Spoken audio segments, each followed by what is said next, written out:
Waning as the war enters its third year. A majority of Republicans now believe U.S. funding for Ukraine's defensive war effort is too much, a divide that's reflected in Congress, where House Republicans have repeatedly clashed with a vocal, more isolationist minority over foreign aid. The U.S. has sided with Ukraine from the start and has bolstered NATO by supporting Sweden and Finland's entry into the transatlantic alliance. And it looks like the Biden administration will be able to provide a fresh round of aid to Ukrainian President Volodymyr Zelensky. Meanwhile, GOP Speaker Mike Johnson has begun publicly laying out potential conditions for extending military aid to Ukraine. His current plan is to authorize the U.S. government to seize and sell Russian assets that have been frozen since the start of the war and use that money to finance Ukraine. Economist and Columbia professor Jeffrey Sachs joins us today to help make sense of the status of the war and this funding issue. Welcome, Professor Sachs. Thanks. You can't make sense of this. It's a zoo. If I am just hearing now, if the plan is to illegally seize Russian assets, well, kiss goodbye to America's role in the international monetary system. There are just limits to what you can do, though I don't think our members of Congress really understand much about this.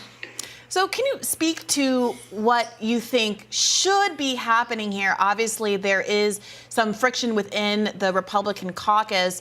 The Republican House has the narrowest majority in American history, which means that dissenters, which are in the minority, but which are present in the Republican Party, unlike in the Democratic Party for the most part, are able to exert their will, threaten to oust Mike Johnson the way they did Kevin McCarthy over this issue of foreign aid, specifically aid for Ukraine. What do you make of it?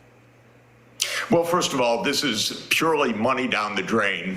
So if they want to rip up another $61 billion, which is not chump change, they seem intent on doing it, but it will mean nothing except more destruction for Ukraine. The fact of the matter is, if you don't listen to the nonsense in our mainstream media, but listen to your show and others, people would know that this war has destroyed Ukraine, and the longer it continues, the less there will be of Ukraine. It's very simple, actually. If this goes on longer, Russia will capture more territory. If it goes on long enough, Russia will capture Odessa, Kiev. If we continue the way we're doing, and this is a Biden project that goes back 10 years now, will completely destroy Ukraine. So the idea that this is siding with Ukraine is absurd. Anyone who really follows events knows that we're not siding with Ukraine. We have paid for hundreds of thousands of Ukrainians to go to the front lines and die, for more and more territory to be lost, because the most basic point of this war, which is that we overthrew a government in Ukraine in 2014 that wanted neutrality so that we could push NATO enlargement, was reckless, stupid, and doomed to fail. And it failed.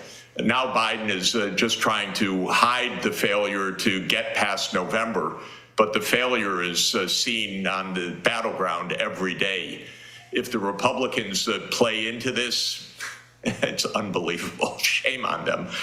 They're basically on the right side, although Biden bludgeons them every day. You'll be the one to lose Ukraine. Well, the truth of the matter is Biden has been a disaster for Ukraine for a decade. The disaster is there in the graves of hundreds of thousands of Ukrainians and lost territory. This is a war that never should have happened. It was about NATO enlargement, where the Russians said, no NATO on our borders, and Americans who were following this, like our CIA director, Bill Burns, who was then the U.S. ambassador to Russia in 2008, said, this is crazy. No way. The entire Russian political class is against this. But Biden and Obama and Hillary Clinton and Victoria Nuland, Jake Sullivan, Tony Blinken, they just barged ahead. They've wrecked everything. And now they want another $61 billion to get them past November. It's a disgrace. It's completely a disgrace. To play devil's advocate, let me, give you the other side and then allow you to respond to that. What do you say to people that maybe acknowledge there were certainly missteps with the expansion of NATO and the provocation, but nevertheless, Russia chose to respond to that with an invasion. The situation in Ukraine is due to that invasion. And so what do you say to people who think, well, but we are now responding to that invasion by funding, not committing American troops, but funding a resistance in Ukraine that wants to continue fighting? Well, yeah, the war began 10 years ago when Victoria Nuland not only passed out cookies on Maidan, but engaged in insurrection to violently overthrow a government in Ukraine. Pretty stupid to have a regime change operation on a country with a 2,000 kilometer border with Russia. That's our American foreign policy. That's when this war started.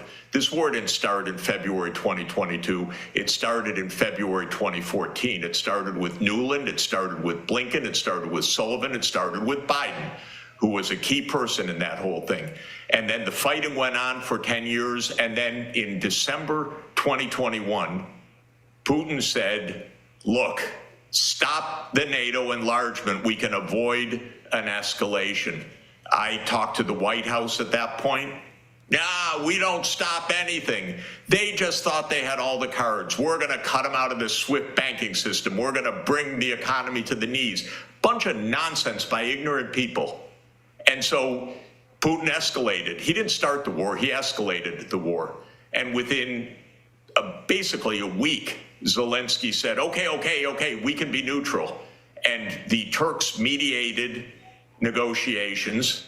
And then, though the U.S. government wants to hide all of these facts, which are sitting out there for those who know where to find them, the U.S. intervened and told the Ukrainians, you keep fighting. And we have our senators who say this is the best money that money can buy because it's Ukrainians dying, not Americans. They're weakening Russia. Well, they're not weakening Russia, but they are killing Ukrainians. So this is not responding to Putin's invasion. The war started 10 years ago, and we kept refusing every off-ramp. Till this day, Robbie, you hear Putin say, and if you listen, every day we're open to negotiations. And then these fools in the U.S. government say, there's no one to negotiate. They don't want to negotiate. And then President Putin says, oh, we're open to negotiation. Oh, there's no one to negotiate is what we hear from the U.S. side. This is just narrative. It's destroyed Ukraine, and they just rip up money like there's no tomorrow. So another $61 billion. And now I hear from you that the latest plan is to take the illegally confiscated assets of Russia, because there's no legal basis to do this, and use that. That'll be really great for the international financial system, I'll tell you, because these are people who don't think ahead one day. They just improvise day by day, and then they'll find out, oh, things don't work out so well for the U.S. dollar, for the U.S. as reserve currency, for the U.S. place in the world, because these people are acting like clowns, frankly, day by day, not thinking ahead, doubling down on lost gambles, and everything to tell a story so that they can get to the elections in the way they see fit. Professor Sachs, I want to ask you about how the United States gets out of this now, because I'm reminded of conversations that surrounded the war on Afghanistan for years, which was that we shouldn't have gotten into it. This is a mistake, but now we've destabilized the country. We are in neck deep. We can't just stop funding and abandon this project. And that's a hamster wheel of sorts, right? So there are some people that I think are going to listen to this and say, well, I agree with everything you're saying, but what do you do at this point? Is it just a sunk cost? Or is there some obligation to unwind this in a way that's responsible and doesn't leave Ukrainians high and dry? Ukrainians are high and dry no matter what we do. We've killed nearly 500,000 of them through this stupid project.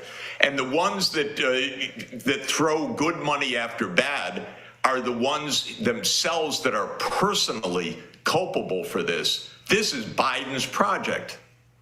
So this is the first starting point. You don't throw good lives after those already dead and good money after bad when you have an absolute failure and disaster on your hands. By the way, this is like every American effort. I'm old enough to remember Vietnam. The same words said about Vietnam. We do this over and over and over again in the U.S. because our so-called leaders have no sense and they don't think ahead. So, yes, we have to stop this. But the one thing that we don't do, and it's really a bit of a mystery to me, it's the worst I've seen in my whole lifetime, we don't negotiate. Does Biden call Putin and say we need to talk? No. That would be weakness. That would be appeasement. They don't even have the idea that you negotiate anything.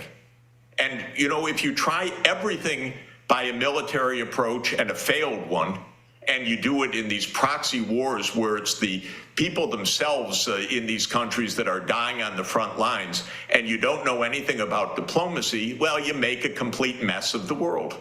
And so the answer is, the first thing is the U.S. and Russia should talk to each other because there's a cause of this war, and that's NATO enlargement. And by the way, that's no secret, and that's not propaganda. Even the Secretary General of NATO, Jens Stoltenberg, said that absolutely explicitly, as did the top negotiator for Zelensky, David Arakhamia. This is a war about NATO enlargement. So why doesn't Biden call up Putin and say, you know what, we got to stop the war, and that whole NATO enlargement that I was party to going back to the 1990s and to 2014 coup and all, that was a bad idea. Let's figure out how to stop the war, recognize mutual security, and stop the bloodshed and massacres in Ukraine. If Biden were really acting like a president, that's what he would do.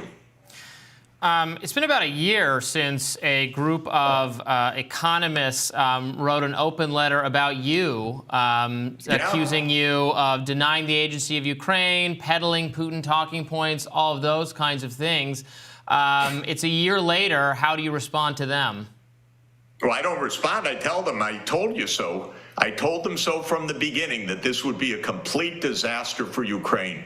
People don't want to hear this. They don't understand. They don't know enough about American history. I told them Ukraine is going to be like Afghanistan. And boy, is it like Afghanistan right now. So they didn't want to hear, that's not right, that's not fair, Professor Sachs. I was telling them facts. I was giving them some good advice. They didn't want to hear that. They wanted to hear about victory, glory, how Ukraine's going to succeed, that great counteroffensive, all the rest, all the baloney. But I said from the beginning that this would be a disaster. I said this is just the latest neocon debacle. And I said explicitly it was going to leave Ukraine like Afghanistan. And it was completely avoidable. So that's what I tell them. I'm sorry. Listen. Pay attention. Learn something. That's what I say to them. Professor Jeffrey Sachs, thank you so much for joining us on Rising today. We really appreciate it. Great to be with you. Thank you.